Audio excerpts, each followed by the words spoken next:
This is A Body Like Bruce, and today we bring you one of many books about the life of Bruce Lee from his childhood to his early death at 32. It's all text, there's no pictures as far as we could see, but it's very interesting reading. If you want to know more about Bruce Lee, if you're a new fan to Bruce Lee, this could be a book for you to read, especially if you're doing a school project on Bruce Lee. You just happen to be doing that. And you want to know who the heck was this Bruce Lee guy, right? That everyone goes on about. Was he really that great? Etc. Let's have a look. Bruce Lee, fighting spirit. Bruce Thomas was born in the northeast of England and moved to London as a teenager to become a professional musician. He is known principally as the bass player with Elvis Costello and the Attractions. Yeah, that was a great band. We had a friend, Tony, now a news reporter, well he was last time we saw him, who looked exactly like him. Buck teeth, glasses, everything. Elvis Costello, having recorded and toured internationally with the band since 1977, he is also a sought-after session musician, having played on records by Paul McCartney, Tasman Archer, Suzanne Vega. Heard of those two, but not Tasman Archer. The Big Wheel, his critically acclaimed first novel, was shortlisted for the Ralph J. Gleason Prize for Music Writing. He trained with the late Kung Fu master Derek Jones at a school in West London.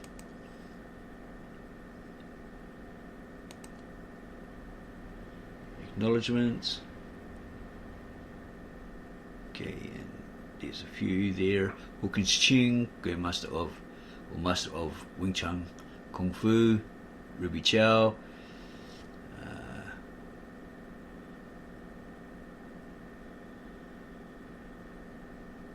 Dan Innocento. Paula Innocento, his daughter, which is Bruce Lee's goddaughter. Stevie Jones, not too sure if that's the guy from the Sex Pistols, probably not. Taki Kimura, Brandon Lee, Dan Lee, Curtis Wong, Fred Weintraub, Bob Wall, and so forth. Contents page. The life and works of Bruce Lee from his childhood to his collapse, his sudden demise, etc. Continued. Sources and reading list, index.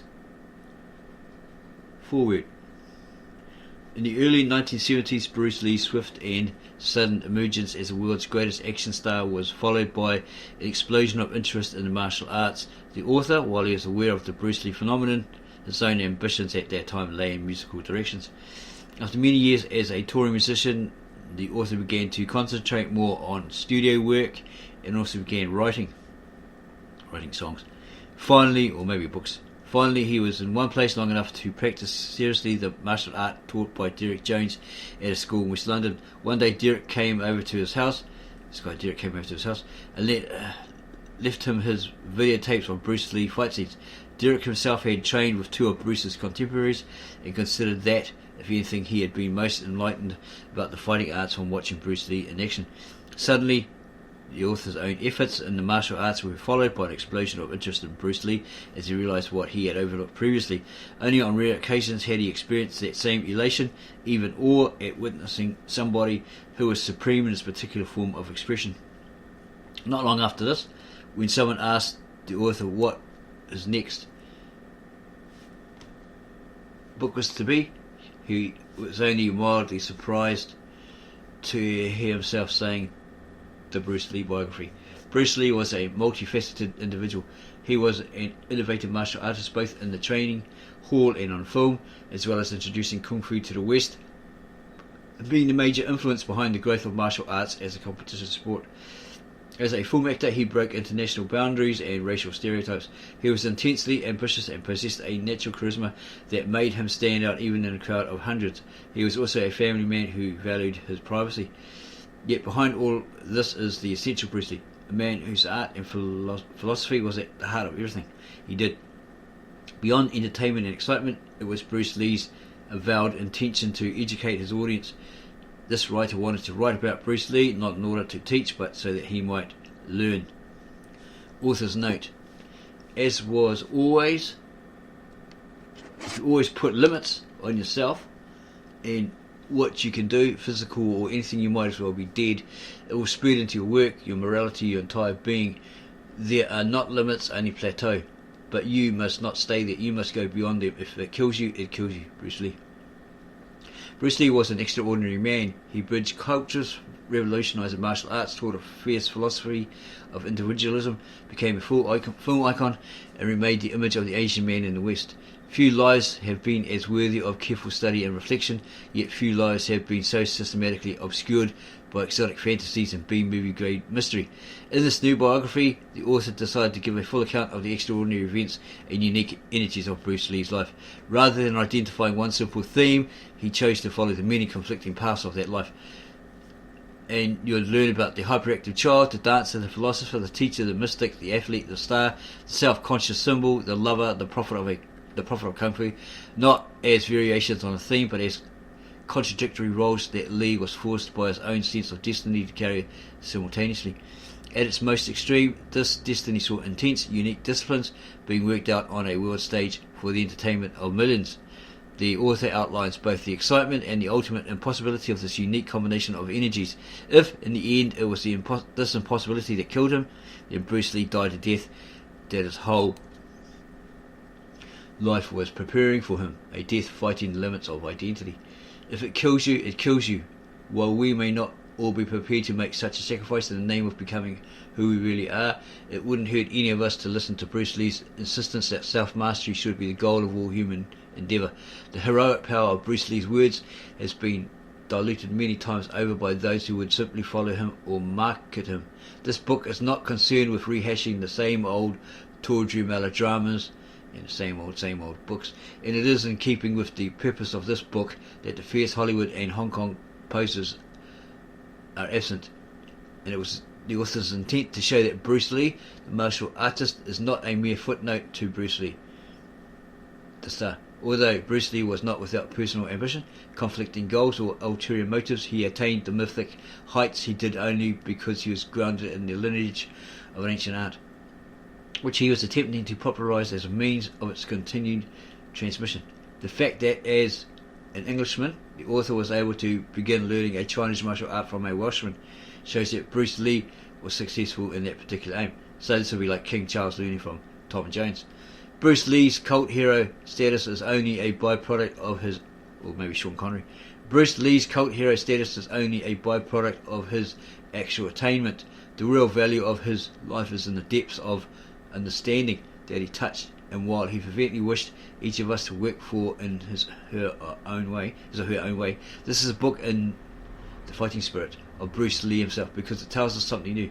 Bruce Lee has certainly taught the author well by asking him to dig deeper into himself and come closer to him in spirit, rather than rely on those who were closer to him in person, or let the author fall back on the familiar images.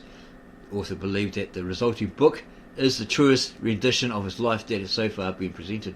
Bruce Thomas, Los Angeles, 1995. Introduction. Bruce Lee, A Brief Life.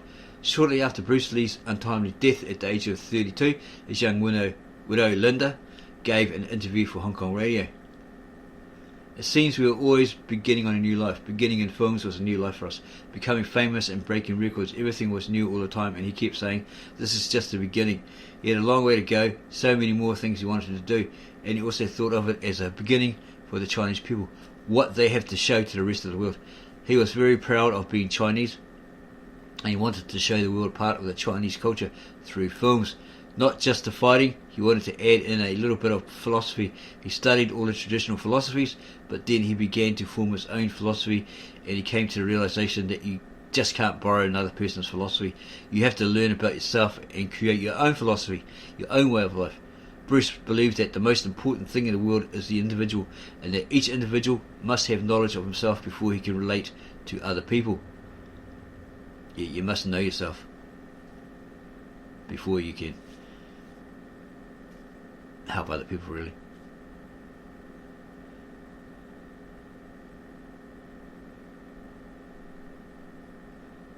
Yeah, it's the old Egyptian proverb, know yourself. He managed to cross the barriers in communication with people. He could communicate with different people on different levels, people who were not perhaps as intelligent as he was, or people who considered themselves as intellectuals and thought that fighting was somehow not intelligent. Bruce Lee fought. Throughout his entire life he fought the circumstances of childhood and innate physical weakness and lack of paternal guidance. Then, while absorbing the art of Kung Fu, he fought in the streets, where he took up dancing, partly as a diversion to chase girls. He and his partner went on to win the Hong Kong Cha-Cha Championship. Bruce Lee was unable to come second at anything. On immigrating to the United States at the age of 19, he began to make up for lost school time, studying so intently that he learned to speak and write English better than many natives, as he fought to raise himself above the thousands of other immigrants that arrived in America every year. After he opened his own Kung Fu school, he even battled his own countrymen for the right to teach the art to Westerners. When one of Bruce's students got in a lucky punch during an informal training session, that would be Dan Center, Bruce's temper fled and he, I guess it's a different guy there, he beat the unfortunate student to the ground. Bruce's ambitions demanded not only that he be the best, but that he became unbeatable.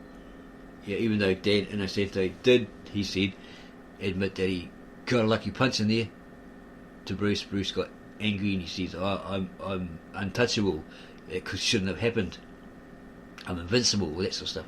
Later, as he struggled to establish an acting career, he motivated himself almost by creating conflict with his actor friends, first vowing to become a bigger star than Steve McQueen. And that's why Steve McQueen sent him a portrait of himself, and he says, one day McQueen, one day I'll be bigger than you. Then promising the same to Jim Coburn. Yeah, Jim Coburn and him went to India and he got treated like a star because he basically was. He got all the royalties, a great hotel room, first class, all that sort of stuff, while Bruce Lee got second or third class. Wasn't very happy with that one. On the set of his films, he constantly rose to the challenges of streetwise kids who were employed as extras. To any punk with nothing to lose who was looking for a brief moment of glory, Bruce Lee was the man to beat. Yet Bruce Lee had everything to lose. Now he had to remain unbeatable. Otherwise, what did all those who streamed to see him at the theatres have to believe in? Like a gunslinger in the Old West, Lee wasn't just fighting for his reputation and his livelihood, he was fighting for his life. Yet Bruce Lee's biggest fight was always with himself. There were several currents running through him, and occasionally those surfaced intense contradictions or sudden mood shifts. Shortly after arriving in America, in the middle of one night, he felt as if he were fighting a dark shadow. Bruce experienced a psychological crisis in which he had confronted what Jung calls the shadow side of the personality. Bruce Lee faced all the fears, doubts and aggressive insecurities of his life. In doing so, he began to free and integrate powerful energies which he then directed, or which directed him, and to become a highly motivated and determined young man. Okay, so it looks like when you're trying to do that sort of thing, there's something that tries to stop you, whether it be a world system, the government, the authorities, or some rivals. They don't want you to get to be free, right? They want to manipulate you, want to be able to control you, feed off you, etc. After this experience, Bruce was totally committed to personal growth by means of self-help, along with a clear set of aims and ambitions. In 1969, even while fighting disappointment and rejection over an acting part that he had set his heart on, he had enough strength of spirit to write down this affirmation. Within a year, he would begin to achieve fame as the highest paid Oriental film actor in the world, and he achieved it, right? He eventually achieved it. What he said himself, he always achieved. But before this bold affirmation could be fulfilled, Bruce sustained a crippling back injury and was left unable to earn a living. He let alone pursue his ambitions. He later admitted about this time he'd been truly frightened, yet by sheer force of intent and still in great pain, he acted as if he had recovered from his injury and continued to blast ahead. In mid-1973, the year of his son's death, Bruce Lee was again at a critical crossroads, facing many urgent decisions about his future. In a sense, his real battle was still with himself. Perhaps the way forward was not to do as he usually did, to dig deeper into his reserves of will or push the boundaries even further, faster or higher, but simply to slow down and rest long enough to restore some balance. But Bruce had convinced himself that he had relaxed by working, and that he could achieve a sense of stillness by keeping up with the frantic rate of the changes into which he had been drawn.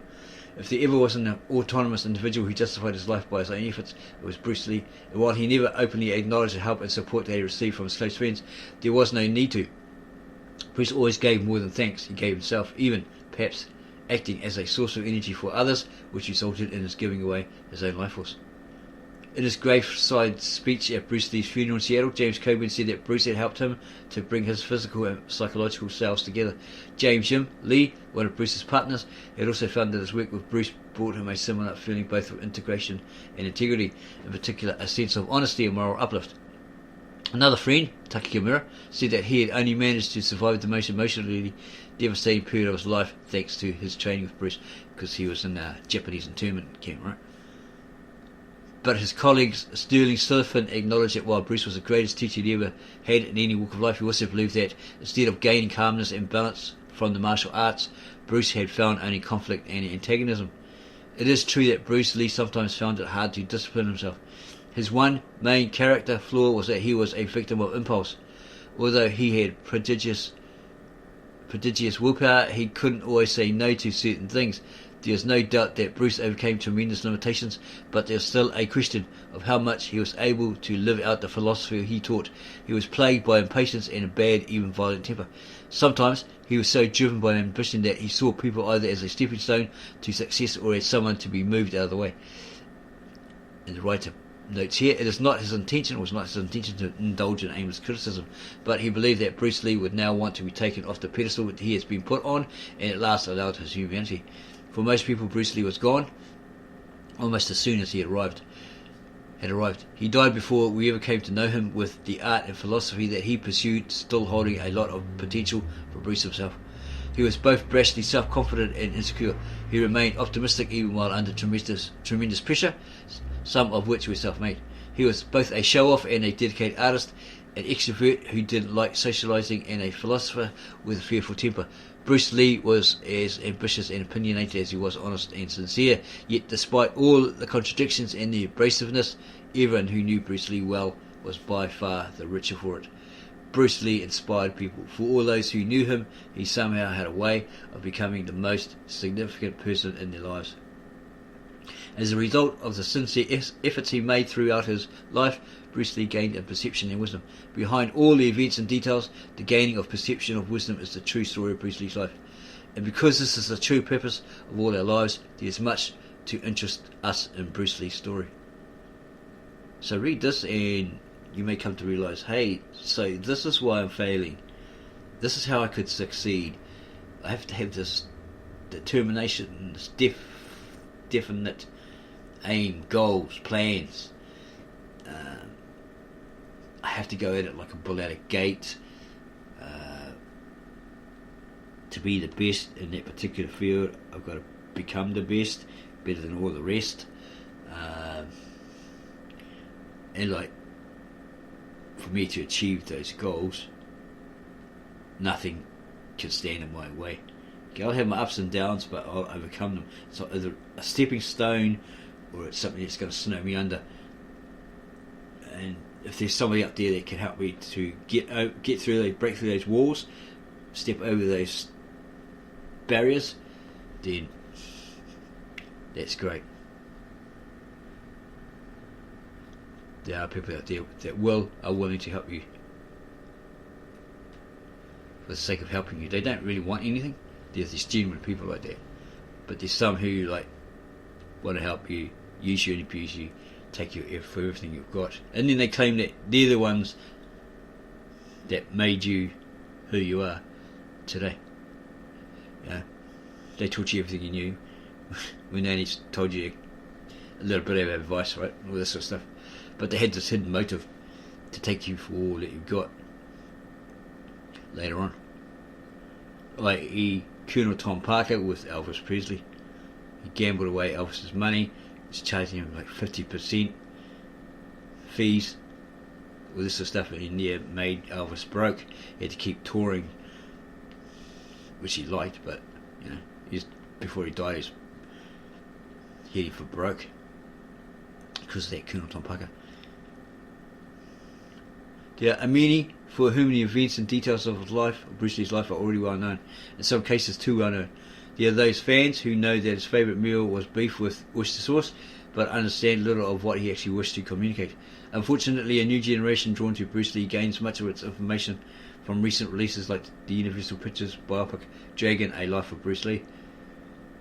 This faintly ridiculous picture bears scant relation to the truth. It wasn't until more than 2 decades after her death that Marilyn Monroe's life was treated with the depth and perception it deserved. Bruce Lee has long been overdue for the same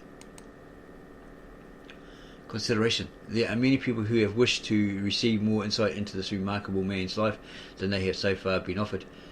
The author says he never met, much less came to know Bruce Lee in his life.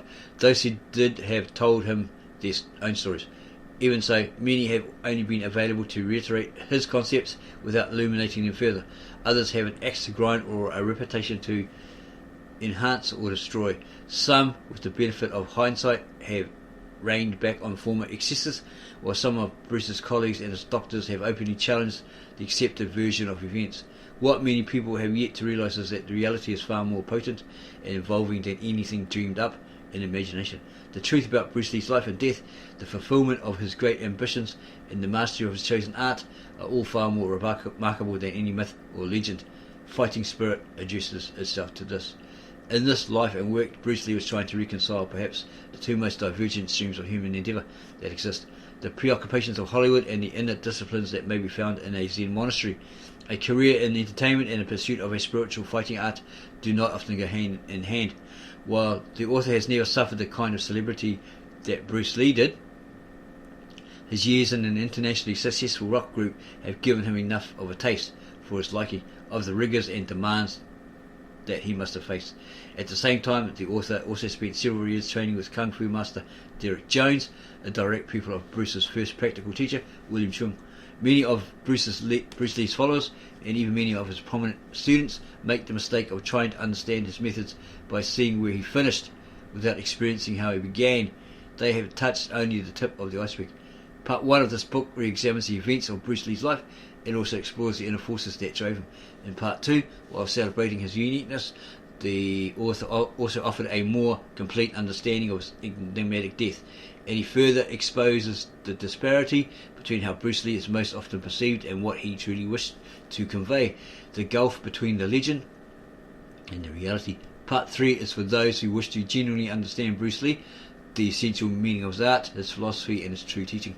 Bruce Lee was no ordinary man, and the author hopes that he has written no ordinary biography, or he hoped, but the one by which he will be remembered in years to come. Bruce Lee's story is both an enigma and an open book waiting to be explored.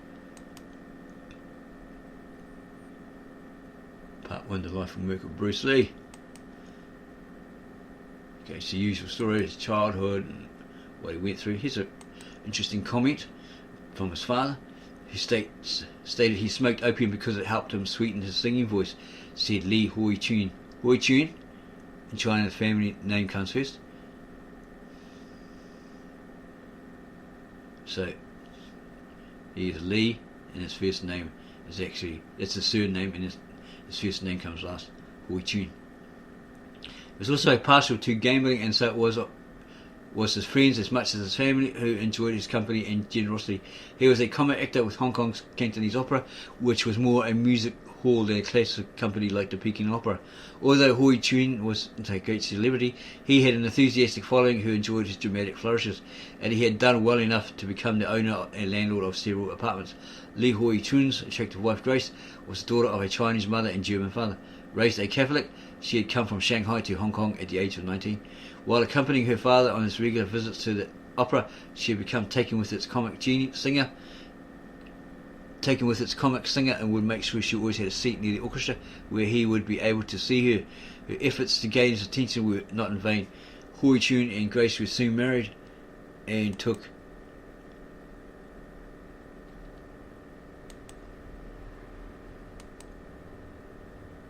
up residence at 218 Nathan Road in the Kowloon district of Hong Kong. And it goes on about them too, and then eventually they had Bruce Lee, their baby.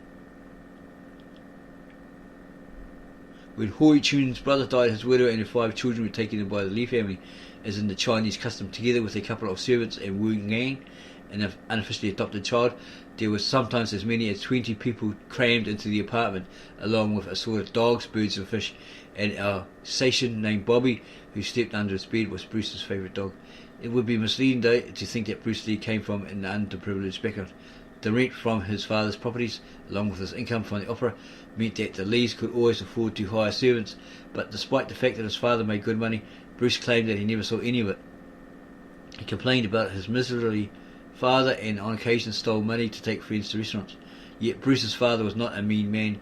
He was known to have paid medical bills for acquaintances who could not afford them. Bruce's father sometimes took him to the opera. It was there that he met Siu Ki Loon, better known to his friends as Unicorn. Whose father was also an actor in the Chinese opera. Yeah, he's Jimmy on Way of the Dragon. He goes, Chinese Kung Fu, and all this sort of stuff. And he gets beaten up, gets knocked out with one punch by that Wolfgang Jack looking guy. He goes, I never saw anything. He goes, yeah, because you were knocked out. I made fun of him. Yeah, that guy. And he was on that old movie Fist of Unicorn. And Bruce Lee appeared as a martial arts advisor on one of his other movies as well. Yeah, he's pretty.